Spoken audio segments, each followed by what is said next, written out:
Bonjour et bienvenue dans cette nouvelle vidéo. Aujourd'hui, je vous pose une question. Comment nommez-vous les choses? Alors, pourquoi cette question? Eh bien, simplement, dans le cerveau, à chaque mot, on va dire, eh bien, est relié tout un ensemble de choses. Ce qui fait que dans le quotidien, quand on met certains mots sur certaines choses, eh bien, tout de suite, ça va créer des liens. Et en fait, d'une fois à l'autre, il y a des liens comme ça qui perdurent, on pourrait même dire qui préexistent et qui font que tout notre système, que ce soit le système émotionnel, le mental, le système nerveux, le corps, etc., eh bien, va lui aussi, comme ça, avoir une réaction qui va être préconçue par rapport à quelque chose. Si vous dites je vais faire les courses, eh bien, cette action-là, par exemple, dans votre système, elle a déjà été vécue, elle est répertoriée, et votre système en a tiré des conclusions. Est-ce que c'est bien, pas bien, facile, difficile, agréable, inconfortable, est-ce que c'est long, est-ce que ça va vite, vous voyez, etc., etc.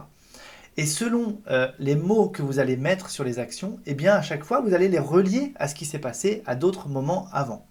Et puis parfois, eh bien, il y a des actions, effectivement, à chaque fois que vous le nommez, il y a à la fois les actions que vous avez vécues, et puis à la fois, on pourrait parler de l'inconscient collectif. Comment je pourrais vous donner un exemple là-dessus Par exemple, quand je sais pas moi, quand un commercial dit je pars en rendez-vous pour faire une vente, on pourrait dire ça, eh bien il y a lui tout ce qu'il a vécu, mais en même temps il sait qu'il y a tout ce que ses collègues ont vécu, et tout ça, encore une fois, ça recrée une expérience globale pour son système.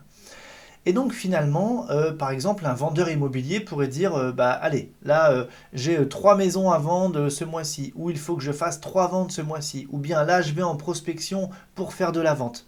Eh bien, s'il nomme les choses comme ça, qu'est-ce qui va se passer? Ça va être lié à un certain nombre d'expériences qu'il a déjà vécues, à toute l'idée qu'il en a, tout ce qui est déjà préconçu, etc.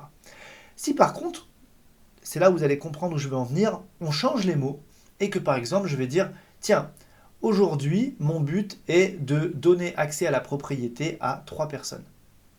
En fait, ça veut dire que je dois vendre 3 maisons, je dois faire 3 ventes. Mais je vais le formuler autrement. Et en fait, la manière dont je vais le formuler, eh bien, va avoir un impact sur mon approche. Et mon approche va avoir un impact sur l'action que je vais mener. Donc attention à comment vous nommez les choses, parce que en fonction de comment vous nommez, eh bien, vous avez une approche qui va être préconçue et donc qui va intervenir directement sur le résultat que vous allez avoir.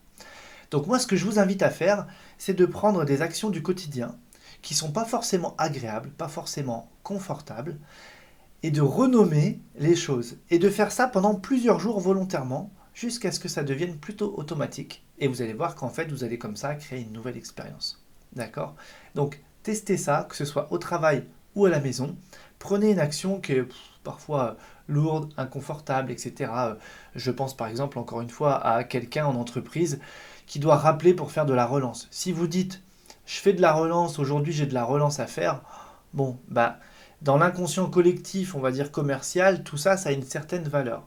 Or, si vous dites, aujourd'hui, j'utilise mon téléphone pour rappeler les gens qui peut-être ont perdu mes coordonnées, bah, en fait, déjà, vous n'y allez pas avec la même approche. Vous voyez ce que je veux dire? Donc, c'est 2 petits exemples comme ça qui me viennent spontanément, mais c'est pour vous montrer l'utilité de faire attention à comment on va nommer les choses. Alors, c'est sûr que quand on a des objectifs, quand c'est professionnel, eh bien faites attention parce qu'en fait, dans le milieu professionnel, il y a toujours, selon votre métier, des jargons, des termes, des expressions, d'accord? Eh bien, changez ça. Remodifiez les choses. Mettez quelque chose de positif, mettez quelque chose qui soit pour votre système plutôt attractif, et vous allez voir que tout de suite, ça va changer votre approche, ça va changer vraiment l'énergie que vous allez mettre dedans, et donc ça va changer les résultats.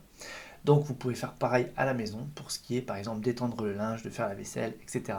Eh bien, commencez à nommer les choses différemment et vous allez voir l'impact que ça va avoir. Voilà, une petite vidéo finalement assez brève, un petit truc tout simple. J'espère que ça vous a plu. Si c'est le cas, un petit pouce en l'air comme d'habitude et moi je vous dis déjà à très vite.